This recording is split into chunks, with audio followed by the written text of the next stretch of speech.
I'll never forget the moment my 6-year-old daughter Hazel stood up in that courtroom, her tiny voice cutting through the tension like a knife. The judge had just asked her a simple question about living with mommy and daddy, and everyone expected another rehearsed answer. Instead, my little girl, wearing the pink dress with daisies that she'd picked out herself that morning, looked directly at Judge Patricia Thornwell and said something that changed everything. "Your Honor, should I tell you why Daddy really wants us?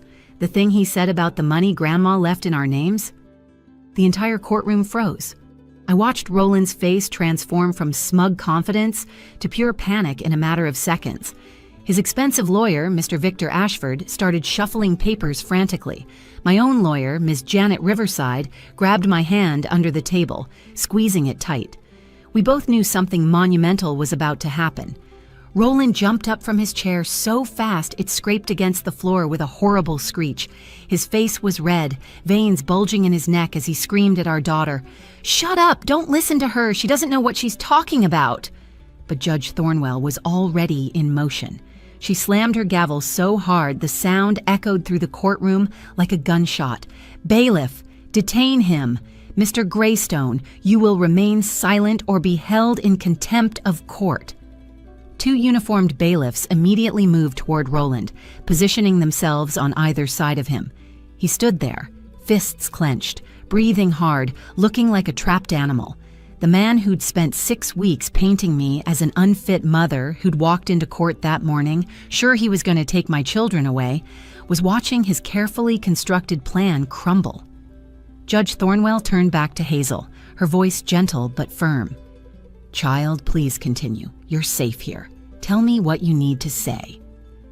What Hazel said next didn't just save our family. It exposed a betrayal that ran deeper than I ever imagined, a calculated scheme that had been months in the making. My name is Melinda Greystone, and until that moment in the courtroom, I thought I knew who I'd been married to for 10 years. Roland wasn't just trying to divorce me. He wasn't just trying to take our children because he thought I was a bad mother. He was after something much more sinister, and he'd been planning it since the day my mother Dorothy died 3 months earlier. You see, when someone files for divorce claiming you're an unfit parent, you expect certain things. You expect custody battles. You expect lawyers. You expect accusations and character witnesses. What you don't expect is for your 6-year-old daughter to reveal that your husband has been coaching your children to lie, manipulating them with threats, all to steal their inheritance. That morning had started like any other court day in this nightmare. I'd woken up at 5, too anxious to sleep anyway, made breakfast for Hazel and my 8-year-old son Timothy, even though my stomach was in knots and I couldn't eat a bite myself. I'd braided Hazel's hair the way she liked it, with the purple ribbon she said made her feel brave. Timothy had worn his little suit, the one we'd bought for my mother's funeral, and he'd been so quiet I could barely get him to speak. Roland had arrived at court in his Mercedes, wearing a $3,000 suit, looking every inch the successful real estate developer he wanted everyone to believe he was. He'd brought character witnesses, financial statements, even a child psychologist he'd paid to testify that the children would thrive in a more structured environment. Translation: with him, not with their grieving mother who worked part-time at the local library. For 6 weeks, he'd been building his case methodically. Photos of me crying at the grocery store 2 weeks after Mom died, testimony that I'd seemed distracted and emotional, even a manipulated story from our neighbor claiming she'd heard the kids crying when I was supposedly home. Each piece of evidence had been carefully curated to paint a picture of a woman falling apart, unable to care for her children. And I'd almost believed it myself. That's what happens when someone you trust turns your grief into a weapon against you. You start to question everything. Maybe I wasn't good enough. Maybe the kids would be better off with someone more stable, more successful, more put together. But then Hazel stood up in that witness chair, her legs swinging because they couldn't reach the floor, and she told the truth that would save us all. The money Grandma had left, the girlfriend named Veronica, the failing business, the months of manipulation and lies. All of it was about to come pouring out of a 6-year-old's mouth, and there was nothing Roland could do to stop it. 3 months after losing my mother Dorothy to cancer, I thought the worst was behind me. The funeral was over, the estate was mostly settled, and I was trying to find a new normal for me and the kids. I was working part-time at the local library, a job I'd always loved because it let me be home when Hazel and Timothy got off the school bus.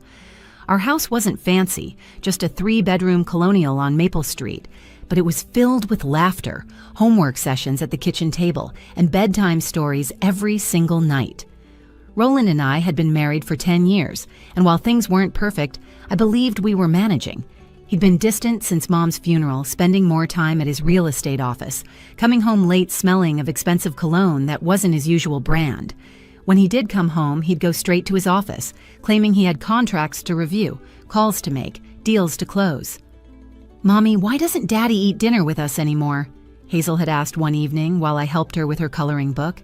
She was working on a picture of our family, and I noticed she'd drawn Roland standing far apart from the rest of us. "Daddy's working hard to take care of us," I'd told her, though the words felt hollow even as I said them. His job is very busy right now. The truth was, I didn't know why everything felt so different. Roland had always been ambitious, but lately, he'd developed an edge of cruelty I'd never seen before. It started with small comments about my appearance. "You've really let yourself go since Dorothy got sick," he'd said one morning, looking at me over his coffee cup. "Maybe you should spend less time moping and more time at the gym." Then came the criticism about my parenting. "You're turning the kids soft," he'd say when I'd hug them after they scraped their knees. "Dorothy babied you, and look where that got you. Working part-time in a library like some college student instead of having real ambition." That stung more than I wanted to admit. Yes, I worked at the library, but I loved my job. I helped kids discover books that made them love reading. I organized senior computer classes. I ran the summer reading program that Hazel and Timothy adored. To Roland, none of that mattered because it didn't come with a 6-figure salary. The morning he served me divorce papers, I was making pancakes shaped like dinosaurs. Timmy's favorite Saturday morning tradition.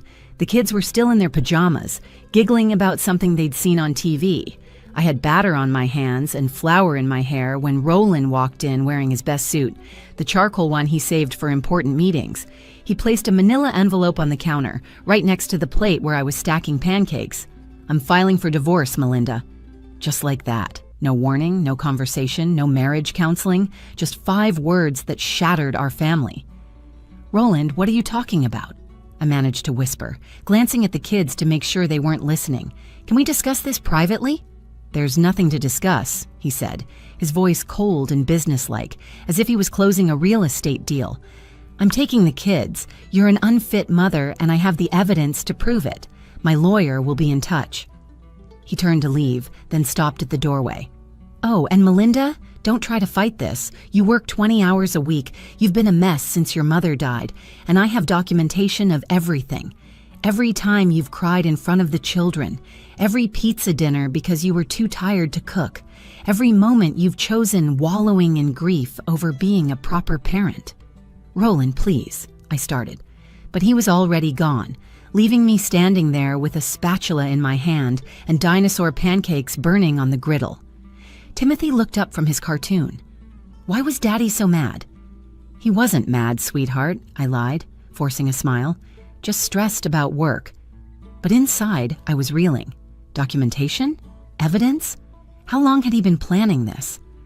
I thought about all those late nights at the office, the new cologne, the criticism that had become increasingly harsh. Had he been building a case against me while I was nursing my dying mother? While I was planning her funeral? While I was trying to help our children understand why Grandma wouldn't be coming to visit anymore? That night, after the kids were asleep, I sat at the kitchen table and read through the divorce papers. Roland wasn't just asking for a divorce. He was seeking full custody, claiming I was emotionally unstable, financially irresponsible, and neglectful. The man who'd stood next to me at our wedding, who'd promised to love me in sickness and in health, was now trying to take away the only thing that mattered to me, our children. The custody hearing was scheduled for 6 weeks later, and Roland came prepared for war. He'd hired Victor Ashford, known throughout the county as the lawyer who'd never lost a custody case. The man walked into court that morning like he owned the place, carrying a leather briefcase that probably cost more than I made in a month. Roland sat beside him, confident and composed, wearing a new Rolex I'd never seen before. My lawyer, Ms. Janet Riverside, was competent but clearly outmatched. She was a solo practitioner I'd found through legal aid, and while she believed in my case, she didn't have the resources Roland's team had.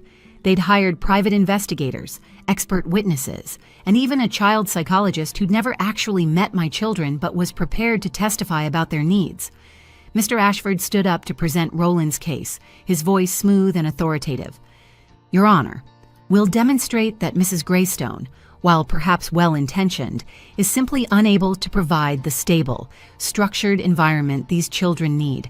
Mr. Greystone is a successful businessman who can provide stability, private education, and opportunities these children deserve. Mrs. Greystone works 20 hours a week and has been emotionally compromised since her mother's death. Then came the evidence, each piece more damaging than the last.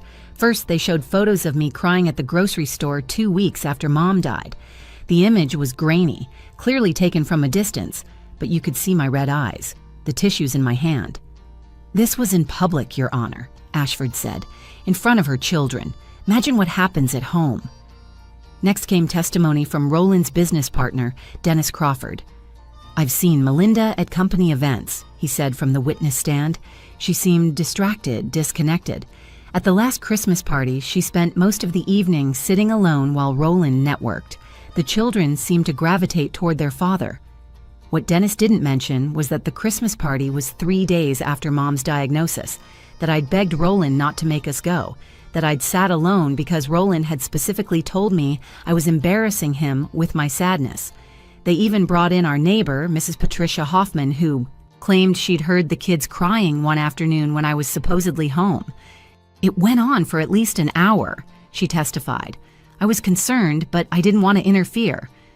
Ms. Riverside cross-examined her, getting her to admit she couldn't be sure I was actually home, that it might have been the babysitter, that kids cry sometimes for normal reasons, but the damage was done. The seed of doubt was planted. Roland took the stand next, and his performance was masterful. He spoke softly, seemingly reluctant to say anything negative about me. I loved Melinda, he said, looking right at me with fake sadness in his eyes.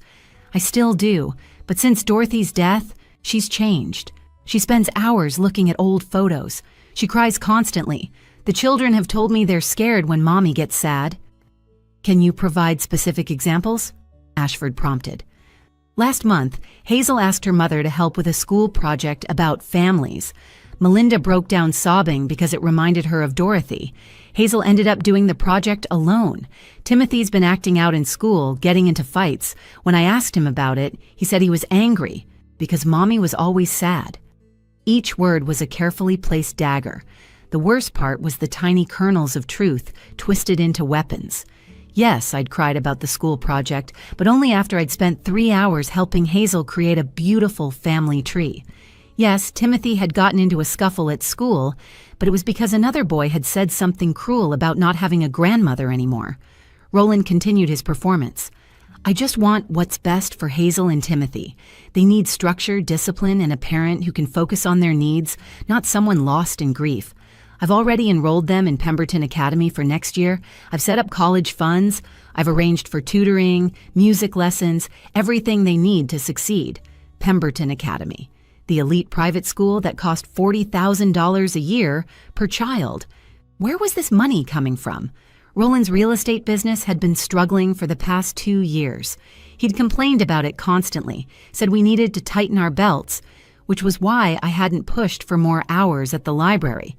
Judge Thornwell was taking notes, occasionally looking at me with what felt like pity mixed with disappointment. Mrs. Greystone, she said during a recess, I understand you've suffered a loss, but these children need stability. The evidence suggests they might benefit from their father's more stable environment. My world was crumbling. Every bedtime story I'd read, every scraped knee I'd kissed, every nightmare I'd chased away seemed to count for nothing against Roland's polished presentation and deep pockets. How could this be happening? How could lying be rewarded while love was dismissed as weakness? The judge had asked to speak with the children in her chambers, but Roland had insisted it happen in open court. Transparency, Your Honor. The children have nothing to hide. His confidence made me sick. The way he leaned back in his chair, so assured of victory, reminded me of the day he'd closed his first big real estate deal. That same smile, that same arrogance. Judge Thornwell agreed to question the children in open court, but insisted on a gentle approach. "I want them to feel comfortable," she said, having the bailiff bring in smaller chairs and placing them closer to her bench rather than in the witness box. "This isn't an interrogation, it's a conversation." Timmy went first, climbing into the chair with his shoulders hunched.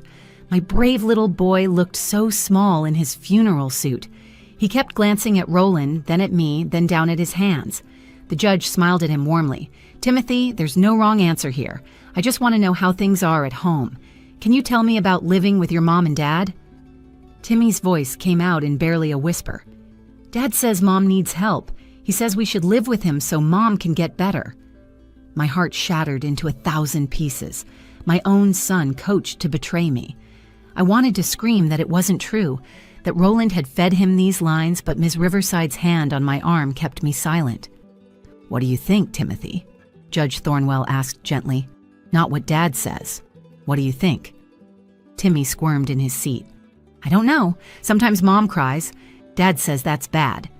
"Thank you, Timothy. You did great." The judge nodded to the bailiff, who helped Timmy down. He walked past me without making eye contact, and I felt my composure starting to crack. Roland reached out to pat Timmy's shoulder as he passed, the picture of a concerned father. Then it was Hazel's turn. She climbed up onto the witness chair, her legs dangling, not quite reaching the floor. She'd insisted on wearing her pink dress with daisies that morning, the one she said made her feel brave. Her purple hair ribbon, the one she'd worn to my mother's funeral, caught the light as she turned to face the judge. Judge Thornwell smiled kindly at her.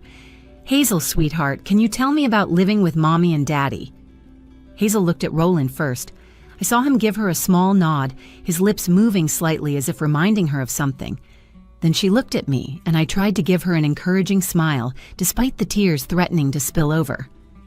"Daddy said I should tell you Mommy cries too much and forgets to make lunch sometimes." Roland nodded approvingly. Mr. Ashford looked satisfied, making a note on his legal pad. Ms. Riverside's grip on my arm tightened. The court reporter's fingers flew across her keys, recording what seemed like the final nail in my coffin. But then Hazel continued, her voice growing stronger. "But that's not true, Your Honor. Mommy cries because she misses Grandma Dorothy, and that's okay because Grandma was wonderful. And Mommy never forgets lunch. She makes special sandwiches cut into stars and hearts. She puts notes in our lunch boxes every day. Yesterday mine said, 'You are my sunshine,' with a smiley face." The courtroom shifted. Roland's jaw tightened visibly. "Hazel, remember what we talked about in the car," he said, his voice carrying a warning. Judge Thornwell's expression changed immediately. "Mr. Greystone, you will not address the child while she's speaking. One more word and you'll be held in contempt." Hazel looked at the judge, then back at Roland, then at me. I saw something change in her face, a decision being made. She sat up straighter, gripped the arms of the chair, and took a deep breath. "Daddy told us to lie," she said clearly. "He made us practice in his office. He said if we didn't help him win, we'd never see Mommy again. He said Mommy was sick in the head because Grandma died, but that's not true. Mommy is sad, but she still takes care of us. She reads us stories every night. She helps with homework. She makes hot chocolate with extra marshmallows when we have bad dreams." The courtroom was completely silent. Even the court reporter had stopped typing, staring at Hazel in shock. Roland's face had gone from red to white, his hands gripping the table so hard his knuckles were white. "There's more," Hazel said, her voice smaller now but determined. "Something Daddy doesn't know I heard. Your Honor, should I tell you why Daddy really wants us? The thing he said about the money Grandma left in our names?" That's when everything exploded. Roland jumped up, his chair crashing backward, his control finally snapping. What came next would reveal the truth he'd been so desperate to hide, the real reason he'd orchestrated this entire charade. Roland exploded out of his chair with such force it toppled backward, hitting the floor with a crash that echoed through the courtroom. "Shut up! Don't listen to her! She's confused! She doesn't know what she's talking about!"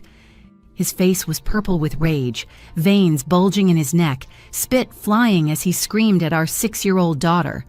Judge Thornwell's gavel came down like thunder. "Bailiff, detain him! Mr. Greystone, you will remain silent or be held in contempt of court." Her voice was sharp as steel, cutting through Roland's outburst. Two uniformed bailiffs immediately moved toward Roland, one placing a firm hand on his shoulder, forcing him back down into his seat. The other stood directly behind him, ready to act if he moved again. "Your Honor, my client is simply concerned about his daughter's confusion," Mr. Ashford started, rising from his seat, his composure cracking for the first time. "Counselor, your client just screamed at a 6-year-old child in my courtroom. Sit down." Judge Thornwell's tone left no room for argument. She turned back to Hazel, her expression softening. "Child, please continue. You're safe here. Tell me what you need to say." My brave little girl took a shaky breath, but her voice was clear.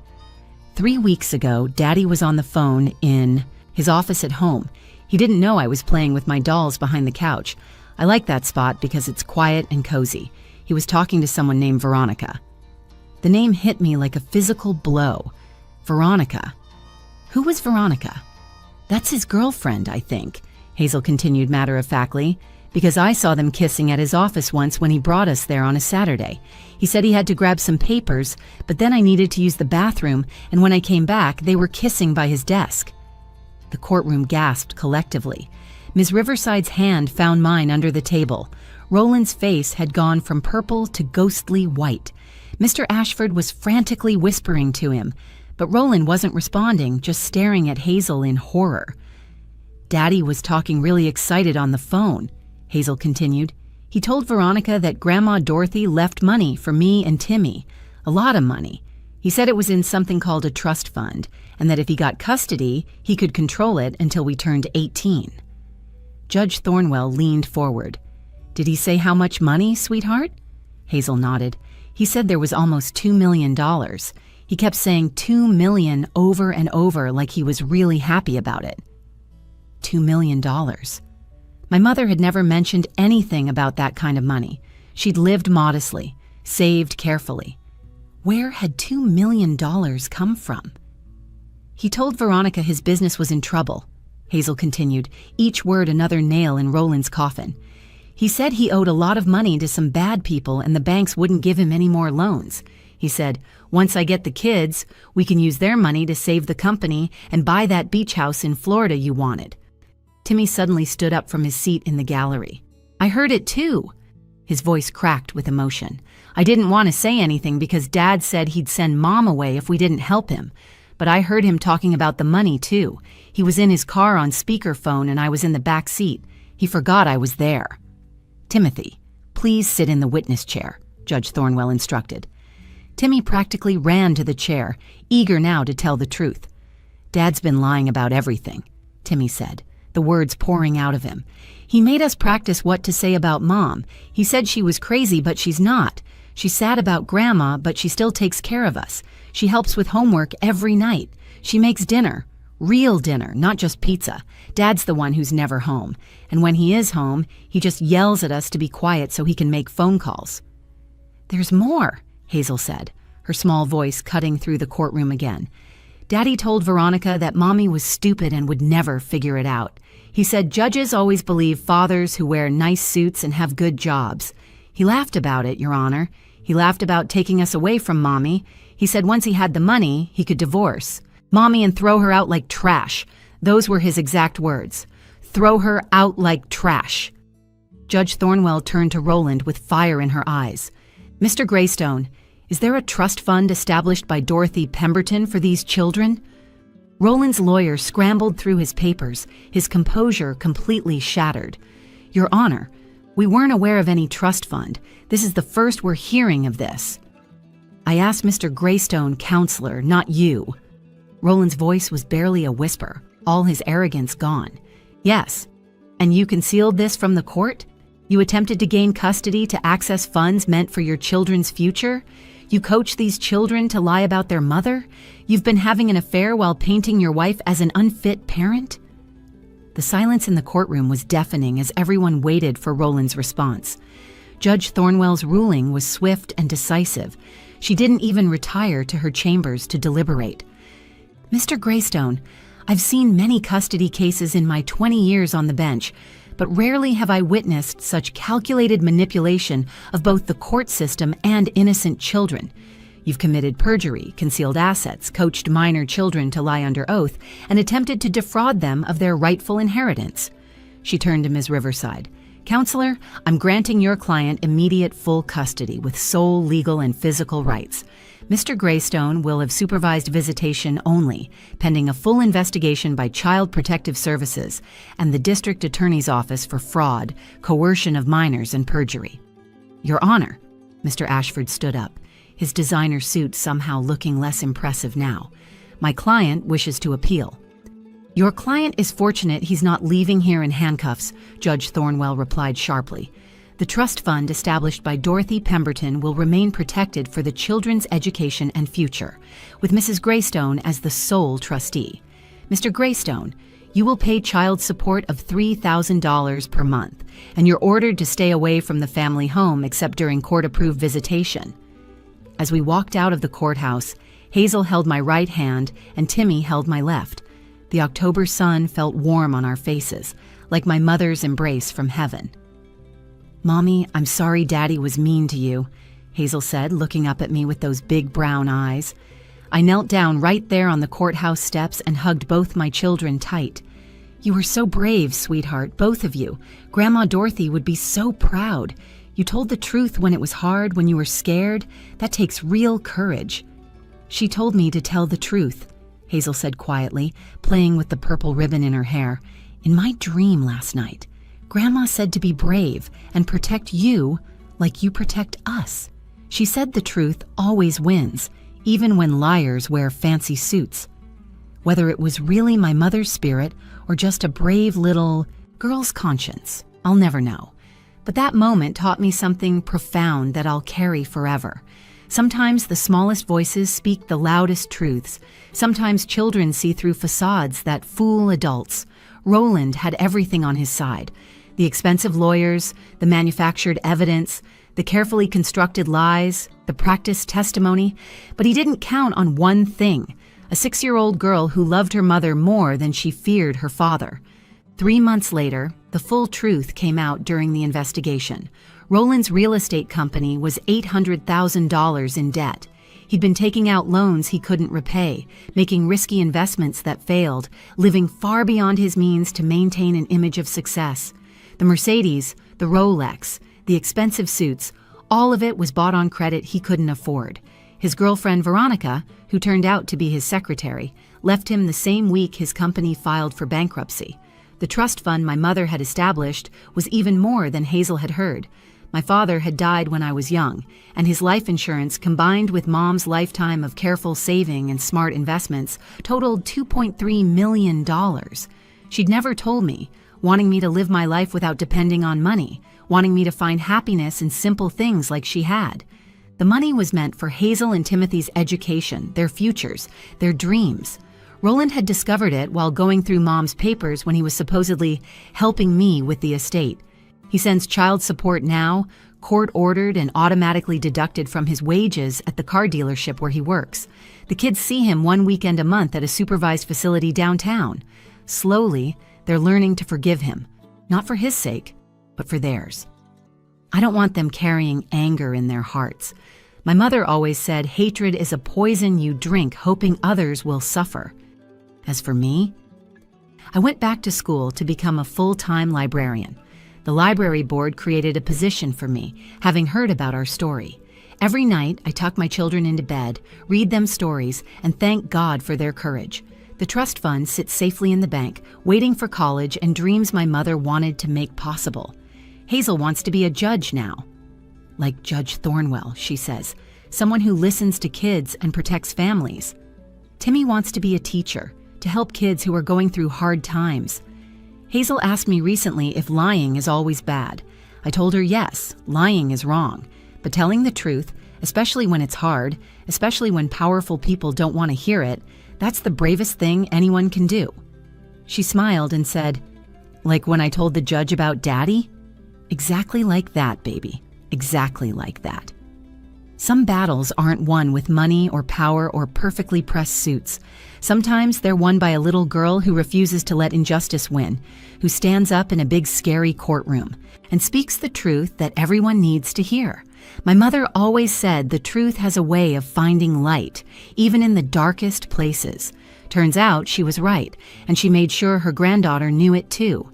If this story touched your heart, please